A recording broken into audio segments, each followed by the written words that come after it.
This video on FPL TV is very proudly sponsored by OneFootball. With a rating of 4.8 out of 5 from now over 100,000 reviews on the App Store, OneFootball truly is the biggest and best app for football news, scores and stats from hundreds of leagues all over the world. As for FPL, you can choose to follow every team in the Premier League on OneFootball and then get live updates from all the goals and assists every game week. Download it now completely free using the link in the description box below. Hey guys, and welcome back to FPL TV. With a very quick turnaround in game weeks this week, with yet another game week deadline less than 48 hours from the last, let's quickly see how game week 13 went before then looking to the very soon upcoming game week 14. To be honest, it's a good thing that game week 14 is so close, because game week 13 is one I'd like to very quickly forget, in what was perhaps the most frustrating of the season so far. In fairness, it was by no means a disaster, and on Saturday things actually went quite well. In the early kickoff, it was Bukayo Saka who netted in Arsenal's win over Newcastle, and I was delighted to receive a first goal from him in 7 game weeks. I mentioned in my last video that this could be his final game week in my squad, and due to him also picking up an injury in that fixture, well, that may just have made that move even more easier for me, and if he should be sold this game week, at least he signed off with a goal. Elsewhere on Saturday, there was also an extremely pleasing double-digit haul from Jose Sarr in goal, and that's back-to-back clean sheets for Wolves now, and 18 points in 2 game weeks for the Portuguese keeper. Despite Jimenez blanking in that favourable home fixture against Norwich, and Rafinha also disappointing against Brighton, I ended the Saturday with a respectable 35 points when including my captain Mo Salah's 6-pointer. In that Liverpool game, what I really needed was Alexander-Arnold to blank just for one time in his life, but that wasn't to be. He picked up yet another clean sheet and an assist, and also the popularly transferred in Jota also went huge, so that 4-0 dismantling of Southampton was really not what the doctor ordered. However, despite Trent and Jota going big, my differentials like Sarr and Saka actually kept my head above water, and I was just about holding rank. Therefore, going into Sunday there was still that bit of hope, because I had 2 of my biggest differentials still to play. All I needed now was a big response from the Son and Kane double up, who I've put so much faith in over the last few weeks. And that was when came the real misery compiler. Last week I told myself I can't possibly sell either of this pair before a nice fixture against Burnley, especially with Tarkowski out suspended. And in keeping Son and Kane for yet another game week, it of course meant once again not making moves for Alexander-Arnold or Jota. And in sickening fashion, the game got postponed due to bad weather, and with that, the game week went out the f***ing window. I think in FPL, if your player plays a fixture, plays poorly and blanks, then yes, it's frustrating, but fair enough, at least it's an even playing field. But for a quarter of my 100 million budget to completely miss a fixture over other FPL managers, it's just pure rotten luck, and a real gut punch when you're trying to play a game of strategy. Owning this pair had already been agonising enough over the last few game weeks, but this fixture postponement really topped off the misery. Yes, there were blanks as well from the Chelsea and Man City defence on Sunday, but after that Tottenham postponement I'd already mentally checked out. Ivan Toney did score the winner against Everton, and that softened the blow a little, salvaging the game week as much as he could. So for game week 13 it was a score of 49. With Livramento and Johnson, my bench players, coming in automatically for a solid 1-pointer between them. In fairness, they both played the full 90 minutes, so it's not like I didn't have backup for a postponement. However, it really couldn't have been a worse game week for it, with Southampton and West Ham facing away games against Liverpool and Man City respectively. With that Tottenham postponement, and with me having heavy interest in that fixture, of course a green arrow was always going to be very, very difficult. And in the end, all I can be thankful for is that the red arrow wasn't as big as it could have been, with a drop of around 25,000 places to 241k. Not too bad.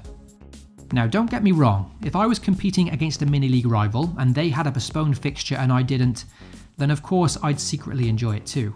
After all, we're all competitive, and FPL will always have that element of luck. It just feels like over the last few seasons I seem to always be on the wrong side of it, but hopefully it'll balance out again soon. Let's thankfully move on to game week 14 now and look at how the side currently lines up. Also, if you enjoy the content here at FPL TV, then be sure to leave a like and most importantly get subscribed. You can also hit the notification bell so you always know when a new video goes live.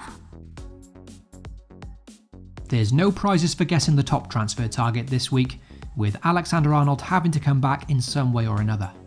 My route to transferring him back in though is still in question, and with such a short time between game weeks, I'm not yet decided on how to do it, and that's something I'll have to update over on Twitter before the deadline. I've got no money in the bank, but I do have 2 free transfers available, and essentially either Son, Kane or Jimenez is going to have to make way in order to make the move, any of which could easily backfire, so it's not a nice spot to be in. Let's have a look now at how the team currently lines up, and then discuss the potential routes I can take.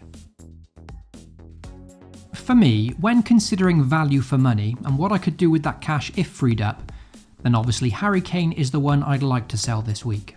By shipping Kane and freeing up that cash would also allow plenty of money to then upgrade the injured Saka to Diogo Jota either this game week or next as well. So if done this week, that would be a -4, which I can only hope will pay off. In the long run, I expect those to be good moves, and Kane is simply not worth 12.2 million. But on the other hand, with back-to-back home games now against Brentford and Norwich for Tottenham, can I really sell Harry Kane before those games? The other options I have is to either sell Son or Jimenez this game week instead, but of course neither of them will release enough cash to upgrade Livramento, therefore if I do downgrade either Son or Jimenez, then it's Rudiger who would have to make way for Alexander-Arnold. Downgrading Son to Jota is a possibility, whilst Jimenez could go for a budget forward. Although selling Raul Jimenez this week isn't ideal, in a nice fixture at home to Burnley, I was looking to offload him next game week anyway, when Wolves' fixtures take a big turn for the worse. After this game week, Wolves will then face Liverpool, Man City and Chelsea in 3 of their next 4 games, and I guess with Jimenez I'm less fearful of selling him because he isn't typically an explosive FPL option. By moving Jimenez on, it would then allow me to give both Kane and Son just a few more game weeks against Brentford and Norwich, and of course I like the idea of keeping them for those. I'd say it's the Jimenez sale that I'm leaning most towards, and that would only give me 5.5 to spend on a budget forward, so it's likely Watford's 5.3 million Dennis that would come in. He is a slight injury concern for this week, but I wouldn't plan on starting him for the next 2 game weeks anyway, with Watford facing Chelsea and Man City in their next 2. He would, however, simply serve as an excellent squad player over the busy Christmas period, and impressively, the Watford forward Dennis is currently the 2nd highest scoring forward in FPL, hitting yet another double-digit haul against Leicester over the weekend. So a very solid and great value option it seems. So that's my transfer considerations for Tuesday's deadline, but like I said, with such a short time between the game weeks, I'll need a bit more time to think it over. To be honest, I don't like selling any of these players before this week, but continuing to go without Alexander-Arnold just feels futile at this point, especially with Everton up next, who are the lowest scorers over the last 7 game weeks, with just 4 goals in 7 games.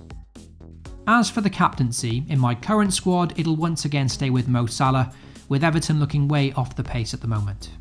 The only other player I'd possibly consider is Alexander-Arnold if I do find a way to transfer him back in. As mentioned, Everton have been very poor in front of goal of late, so a very good chance of a clean sheet here for Liverpool. And with Trent providing assists in each of the last 3 games, you'd have to back him for an attacking return as well. So that's my team video for Game Week 14, and I definitely need some more time to think this one over. With this one being a midweek game week, I can also see a lot of rotation hitting the Premier League and our FPL squads, and personally, I'm particularly worried for Cancelo and James, who have played a lot of football of late.